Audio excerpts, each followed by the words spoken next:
There is a very good chance that somewhere in your home right now, in your kitchen cupboard, in your bathroom cabinet, maybe sitting right on your counter, there is an everyday product you believe is helping your health, and it is quietly working against the blood pressure medication you take every single morning. You didn't do anything reckless. You didn't ignore your doctor. In fact, most of the people this happens to are the careful ones, the disciplined ones, the ones who genuinely thought they were doing the right thing. And that is exactly what makes these mistakes so dangerous, because they don't feel like mistakes at all. They feel like good habits. So today, I'm going to walk you through 5 of them, plus one bonus mistake that ties them all together. The 5 everyday mistakes I see seniors on blood pressure medication make again and again. And by the end of this, you'll be able to walk through your own home and fix every one of them in about 10 minutes. Number 4 is the one that fools the most careful people of all, so stay with me all the way to it. Let me start with a man I'll call Bernard, because his story is the reason I made this video. Bernard was 74, sharp as a tack, and proud of how seriously he took his heart. He'd been on his blood pressure medication for years without a single problem. And then one day, standing in the grocery store, he saw a container of salt substitute with the words "heart healthy" printed right there on the front. He thought, this is exactly the kind of thing a man my age should be using. So he swapped it in for his regular salt, and he felt good about it. He was taking control. A few weeks later, he started feeling strangely weak, a little off, not himself. His wife noticed it before he did, and when his blood work came back, one number was dangerously high. A number nobody had thought to check because nobody had connected it to a shaker of salt on his kitchen table. Bernard hadn't been careless. The gap wasn't in his discipline. It was in his information, and by the end of today, that gap will be closed for you. And here's what struck me most about Bernard's story. He did everything a good patient is supposed to do. He took his pills on time, he tried to eat better, he even went out of his way to choose the healthier option on the shelf. He wasn't failing.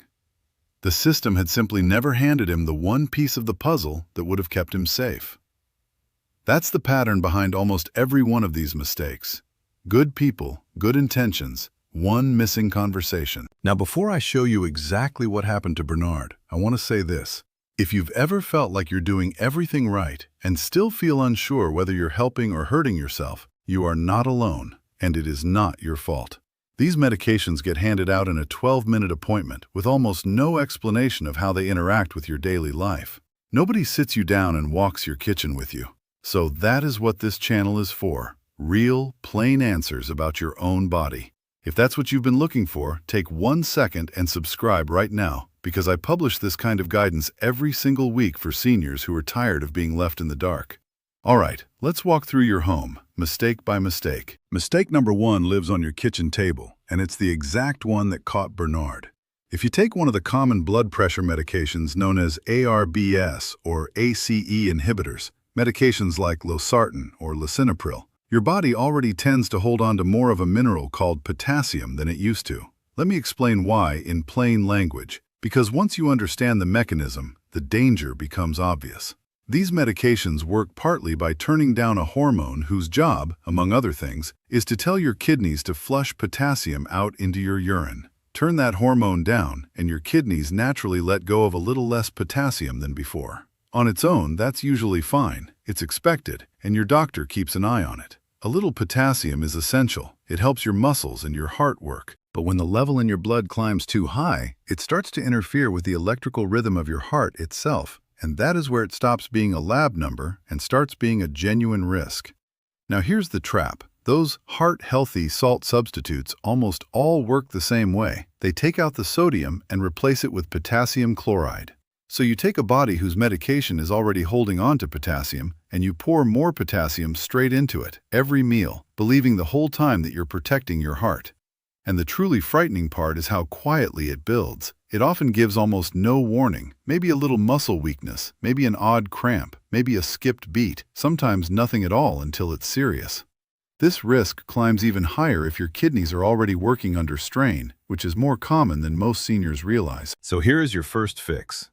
Go read the label on any salt substitute or light salt in your kitchen. And if you see potassium chloride, do not throw it out in a panic. Instead, ask your doctor one clear question. Given my medication, is a potassium-based salt substitute safe for me? And while you're at it, ask a simple follow-up. When was my potassium level last checked? But that shaker isn't the only place potassium hides, and the next spot surprises almost everyone. Mistake number 2 is drinking your way into the very same problem without ever touching the salt. Because potassium isn't only in salt substitutes, it's quietly added to a whole category of products marketed straight at seniors and at health-conscious people. Electrolyte powders and drinks. Certain recovery or hydration mixes. Some of the meal replacement and nutrition shakes designed for older adults. Coconut water, sold as nature's perfect drink. Even some of those effervescent vitamin tablets you drop in a glass of water. Now, I am not telling you these are evil. For most people, they're perfectly fine, and staying hydrated genuinely matters. But if you're on losartan or lisinopril, they can stack on top of the potassium your medication is already retaining, and nobody warns you, because a hydration drink doesn't feel like it belongs in the same conversation as a prescription. The word electrolytes sounds wholesome. It doesn't sound like a mineral your kidneys are already struggling to clear. So here's your fix. Turn over any electrolyte powder, nutrition shake, or hydration product you use regularly and look at the potassium content and mention it to your doctor at your next visit. It costs you nothing to ask, and it removes a hidden source most people never even think to check. And here's a small trap within the trap. It's often the people trying hardest to be healthy who get caught here. The ones adding a green powder to their morning routine. The ones sipping coconut water instead of soda. The ones who upgraded to the fancy hydration mix. Their instincts are good, the information just wasn't there. And now we come to mistake number 3, which isn't in your kitchen at all, it's in your bathroom. Mistake number 3 is sitting in your bathroom cabinet right now, and I'd bet almost everyone watching has it, an everyday pain reliever. When your back aches or your knee flares up, you reach for ibuprofen or naproxen without a second thought, because it came off a supermarket shelf, so how could it possibly matter? But here's what almost nobody tells you. If you take a blood pressure pill, and especially if you also take a water pill, a diuretic, then regularly using these common anti-inflammatory painkillers can quietly reduce the blood flow to your kidneys and put them under real strain. Let me give you the simple picture of why. Your kidneys are delicate filters that depend on a careful balance of pressure flowing in and out of them. Your blood pressure medication adjusts one side of that balance. A water pill pulls fluid out of the system, thinning the margin. And these painkillers happen to block the very signals your kidneys use to protect their own blood flow. Any one of those alone, your kidneys can usually manage. But put all 3 together, and you've stacked 3 separate pressures on the same delicate filter at the same time. Doctors even have a name for that risky combination of a blood pressure pill, a water pill, and a regular painkiller. They call it the triple whammy, and it's a well-documented cause of kidney trouble in older adults. It's not that any single one of those is dangerous on its own. It's the 3 of them working on your kidneys at the same time, especially if you're also a little dehydrated. And because that painkiller feels so harmless, it almost never gets mentioned at an appointment. So here is your fix, and it's an easy one. Before you make ibuprofen or naproxen a regular habit for aches and pains, ask your pharmacist directly. Given everything I take, is it safe for me to use this often? That conversation is free, it takes 2 minutes at the counter, and it can spare you a problem nobody would have seen coming. There's usually a safer option for everyday aches, and your pharmacist can point you to it in seconds.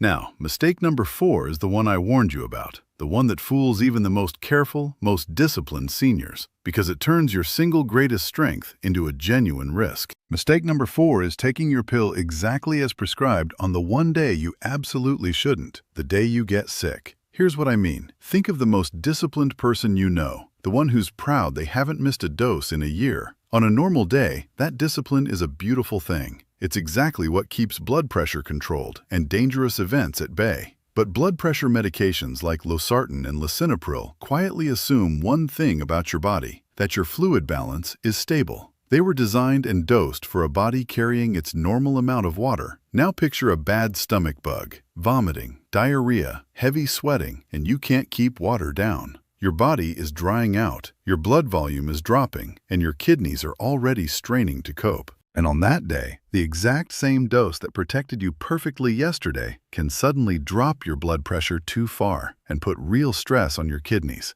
at the very moment they can least afford it. The pill didn't change. The body it's working inside changed completely. This is actually something many doctors call sick day rules, the idea that certain medications should be paused during a spell of vomiting, diarrhea, or dehydration, precisely because the math that made them safe no longer holds. I saw a man I'll call Gerald, 78 years old, fighting a stomach virus, who still took his pill that morning purely out of habit and pride. He hadn't missed a dose in over a year.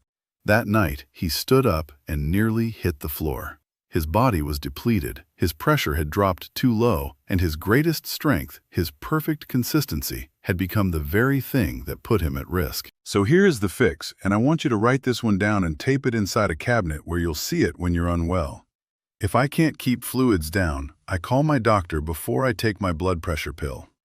Notice I said call your doctor, not stop the pill forever, not decide on your own. Just pause and ask, because the right answer depends on you. That one sentence can protect your kidneys on the day you're least able to think clearly. And that brings us to the fifth and final mistake, and honestly, it might be the most common one of all. Mistake number 5 is making a decision, sometimes a frightening one, based on a single blood pressure reading. Here's the thing almost nobody explains. Your blood pressure is not one fixed number. It moves constantly, all day long, sometimes swinging 20 or 30 points within a single hour. It rises when you're stressed. It rises after coffee. It rises after a poor night's sleep, when you stand up, when you've just climbed the stairs, when your bladder is full, and, cruelest of all, it rises simply because you're anxious about checking it. Think about that for a second. The very act of worrying about your reading can push the reading up, which makes you worry more, which pushes it higher still. So a single reading was never meant to be a verdict. It's a snapshot, taken in one moment, under one set of conditions, and one snapshot can't tell you whether your treatment is working. Only a trend can. And I've watched this cause real harm. I think of a woman I'll call Diane, 67, who checked her pressure every time a wave of worry hit her, sometimes 6 or 7 times a day. Page after page of scary numbers, a heart full of dread, absolutely convinced her medication had stopped working and something was terribly wrong. She was on the edge of demanding her whole treatment be changed. And when we finally slowed the whole thing down, same time of day, same arm, same chair, feet flat on the floor, 5 full minutes of quiet rest before the cuff ever touched her, a completely different picture appeared. Her medication was working fine the entire time. The problem was never the medicine. It was the method, and the fear feeding the method. So here is your final fix. Measure at the same time each day, in the same chair, on the same arm, with your feet flat and your back supported, after sitting quietly for 5 minutes. Don't measure right after coffee, a cigarette, or a stressful phone call. And then, this is the important part, react to patterns, never to single moments. Keep a simple log if it helps, and bring it to your doctor. One number is just noise. A pattern is information, and only information deserves a decision. Now, before I give you your 10-minute action plan, I want to add one bonus mistake because it's the most dangerous one of all, and it ties every story in this video together. The bonus mistake is quietly stopping or skipping your medication on your own the moment a side effect shows up. Remember Bernard felt weak, and remember how many seniors get a puffy ankle or a nagging cough and think, "This pill is hurting me, I'll just stop taking it." I understand the instinct completely. It feels like taking control. But here's the danger. When you stop a blood pressure medication on your own, your pressure can climb right back up in silence, with no symptoms to warn you. And uncontrolled high blood pressure is exactly the serious threat the pill was protecting you from. The side effect you can see is almost never as dangerous as the pressure you can't feel. So the rule is simple, and it's the same every time. Never stop these medications suddenly by yourself. If a side effect appears, you report it, you ask about it, and you let your doctor adjust things, because there is almost always a fix that doesn't involve leaving yourself unprotected. Hiding a symptom or quietly quitting takes a manageable problem and turns it into a silent one. Don't do it alone. So let's put the whole walkthrough together, because this is your 10-minute action plan for the day this video ends. First, check your kitchen for any salt substitute or light salt, and look for potassium chloride on the label. Second, turn over your electrolyte powders, hydration drinks, and nutrition shakes and check them for added potassium. Third, look in your bathroom cabinet and notice how often you're reaching for ibuprofen or naproxen and have that quick word with your pharmacist. Fourth, make yourself the sick day rule and put it somewhere you'll see it. No pill on a dehydrated day without calling first. Fifth, fix how you measure your pressure. Same time, same arm, 5 minutes of rest, react to patterns and not to single scary numbers. And the golden rule underneath all 5. Never stop or change your medication on your own. Always loop in your doctor or pharmacist first. 5 checks, 1 golden rule, about 10 minutes of your time. And not one of them requires you to change a single thing about the medication itself. Every one of these is something you control, sitting right there in your own home. And that's the point I most want you to walk away with, because I don't ever want this to sound like your medication is the enemy. It absolutely is not. These pills are doing important protective work, holding a line inside your vessels that keeps you safe from far worse things. What I'm showing you is simpler and more hopeful than that. It's that the medication is only one half of the picture. The other half is the environment you're asking it to work inside: your kitchen, your cabinet, your habits, your daily routine. When those two halves are pulling in the same direction, everything gets easier and steadier. When they're quietly fighting each other, the doses tend to creep up, not because the pill is failing, but because the system is working against itself in 2 directions at once. The seniors I've watched do the very best over the years were almost never the ones on the most medications. They were the ones who understood what their pill was doing, understood what it wasn't doing, and made the small, everyday choices that let it do its job. That's not luck. That's information turned into action. And you now have it. And notice how none of these fixes asked you to be a doctor, or to memorize complicated science, or to spend a penny. They asked you to read a label, to ask a question, to pause on a sick day, to check a pattern instead of a moment. That's it.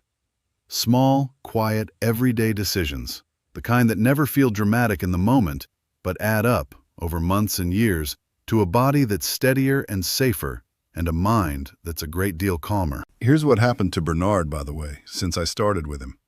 Once we found the high potassium and traced it back to that innocent-looking salt substitute, the fix was almost embarrassingly simple. We took the substitute off his table, rechecked his levels, and within a short while his numbers settled and his strength came back. He hadn't needed a new medication. He hadn't needed anything dramatic. He'd needed one piece of information that no one had ever given him, the same piece I just gave you. And that's really the whole reason this channel exists. The information already exists. The fixes already exist. The only thing missing, most of the time, is the conversation. And that's the one thing this channel will never let you go without. So let me ask you directly, and drop it in the comments. Of these 5 mistakes, which one surprised you the most? The salt substitute? The hidden potassium in drinks? The everyday painkiller? The sick day rule? Or the single reading trap? I read every reply, and your answer helps me know what to break down next. And if this walkthrough gave you even one thing worth checking tonight, do me a favor and subscribe so the next one finds you, and tell me your age and where you're watching from. I'll see you in the next video.